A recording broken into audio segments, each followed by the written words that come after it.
Have you ever wondered, when the people we love depart, where do they truly go? That question, like an invisible thorn, had pierced deep into the heart of a woman until her grief transformed into a journey to seek an answer. In a tranquil valley where morning dew still clung to the leaves, a woman sat beneath a Bodhi tree.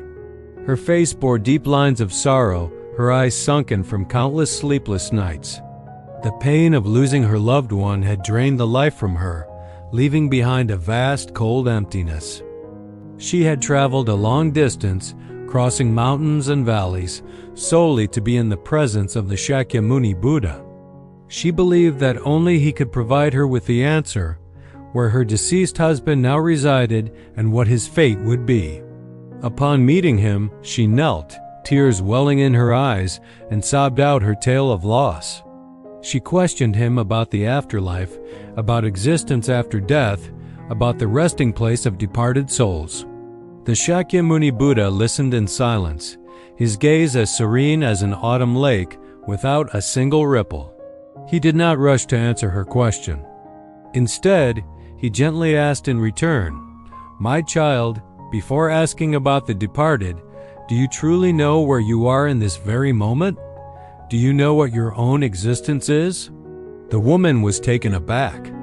She had come to inquire about death, yet she was being questioned about life. She replied, "Venerable One, I am here before you." The Buddha smiled, a compassionate smile. He said, "You believe that life is a solid existence, but the truth is, it is a continuous process of disappearance. Every breath you inhale is a birth. Every breath you exhale is a death. In this very moment, cells in your body are dying and being replaced. Your previous stream of thoughts has vanished, making way for the current one. You are dying in every moment. Do you realize this?" His words resonated like a ringing bell, shaking the woman's mind. He explained that life and death are not two opposing entities, but two inseparable sides of the same movement, like inhaling and exhaling. We do not live and then, one day, die. We are constantly dying in every moment in order to live. Then, the woman asked, trembling, "What remains after all these transformations? If everything dissolves, what is the meaning of it all?" The Buddha cast his gaze upon the deep blue sky. When all forms change, when the body dissolves, when thoughts come and go, there is one thing that never changes. That is the observer. It is awareness, the silent consciousness witnessing everything, that has never been born and thus will never die. It does not come and it does not go. He pointed to the sky where a bird had just flown past. "Look, does the bird flying across the sky leave any trace?" "No, Venerable One," she replied. "Precisely. Your loved one is like that bird. His form, his body, has flown across the sky of existence and vanished. But what about the sky? The sky remains vast, infinite. You and your loved one are not separate waves, but part of the same ocean. A wave may rise and then dissolve, but the ocean of existence is eternal. He has not gone anywhere. He has merged with that ocean, which is also your true nature." The woman began to understand. Her tears still fell, but they were no longer tears of sorrow, but of enlightenment. She asked about love, about the attachment that had caused her such suffering.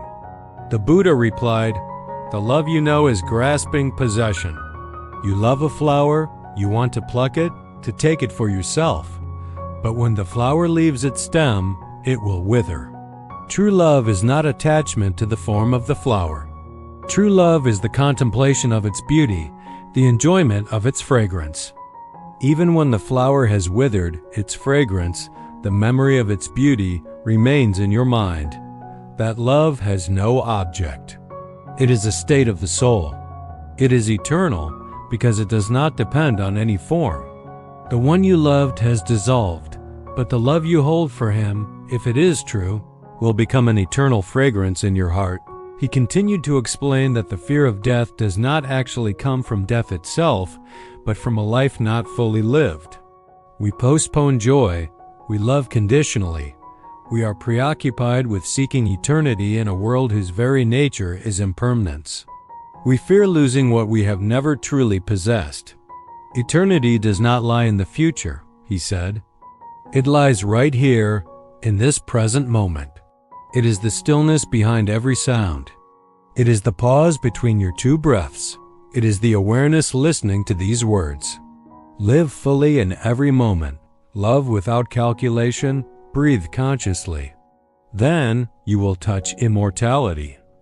The Buddha's teachings were like a stream of nectar irrigating the woman's parched soul. She realized that she had been too focused on the wave, forgetting that she herself was the ocean. The question, "Where has he gone?" suddenly became meaningless. When a drop of water merges with the ocean, one does not ask where the drop has gone. It has returned to itself. The woman slowly rose. Her face no longer bore traces of suffering. Instead, there was a profound peace. She bowed her head in gratitude to the Shakyamuni Buddha, not because he had given her an answer, but because he had helped her dissolve the question. She turned and walked away, no longer the woman burdened by the past, but a free individual, carrying the understanding that life, death, and love are all magnificent dances of the same eternal existence. And she knew that, from now on, she would live, not waiting for a tomorrow, but living fully in the eternal beauty of the present.